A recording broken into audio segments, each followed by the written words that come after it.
রাত তখন 1:45। আফগান রাজধানী কাবুলে চলতে থাকে একের পর এক বিস্ফোরণ। প্রকট শব্দে কেঁপে ওঠে চারপাশ। কিছুক্ষণ পর তালেবান সরকার জানায়, কাবুল, কান্দাহার ও পাকাতিয়ায় বিমান হামলা শুরু করেছে পাকিস্তানি যুদ্ধ বিমান। জবাবে মধ্যরাতেই কান্দাহার ও হেলমান্দ থেকে পাকিস্তানের সামরিক ঘাঁটিগুলোতে পাল্টা হামলা শুরু করেন আফগান সেনারা। আল্লাহু আকবার। ওয়ালা মুজাহিদা ওয়ালা ওয়ালা ওয়ালা ওয়ালা। এতে মুখোমুখি পূর্ণমাত্রার সামরিক সংঘাতে নামে দক্ষিণ এশিয়ার দুই প্রতিবেশী রাষ্ট্র। পাকিস্তানের প্রতিরক্ষামন্ত্রী খাজা আসিফ সোশ্যাল মিডিয়ায় জানান, তাদের ধৈর্যের সীমা শেষ হয়ে গেছে। একই সাথে দুই দেশের মধ্যে প্রকাশ্যে যুদ্ধের ঘোষণা দেন একই পোস্টে।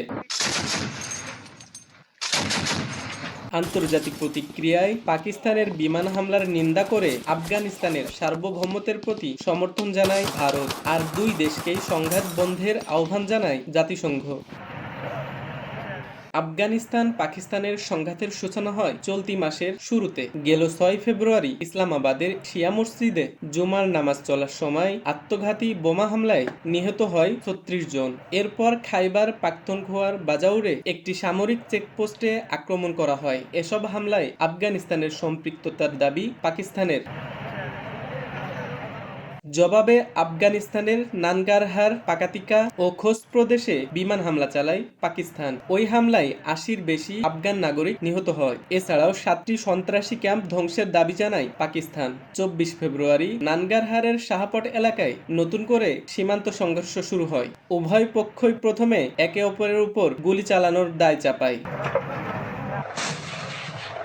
সবশেষ 26 ফেব্রুয়ারি পাকিস্তানের সীমান্তবর্তী চৌকিগুলোতে বড় ধরনের স্থল হামলা চালায় আফগানরা। তালেবান সরকারের দাবি, মাত্র 2 ঘন্টার অভিযানে তারা পাকিস্তানের 19টি সামরিক চৌকি দখল করে নিয়েছে এবং 50-এরও বেশি পাকিস্তানি সেনাকে হত্যা করেছে। এছাড়া কিছু সেনাকে জীবন্ত আটকেরও দাবি করা হয়। তবে পাকিস্তান এ দাবি প্রত্যাখ্যান করে জানিয়েছে, মাত্র 2 জন সেনা নিহত ও 3 জন আহত হয়েছে তাদের। ইসলামাবাদের দাবি, পাল্টা অভিযানে এখন পর্যন্ত শতাধিক আফগান যোদ্ধা নিহত হয়েছে।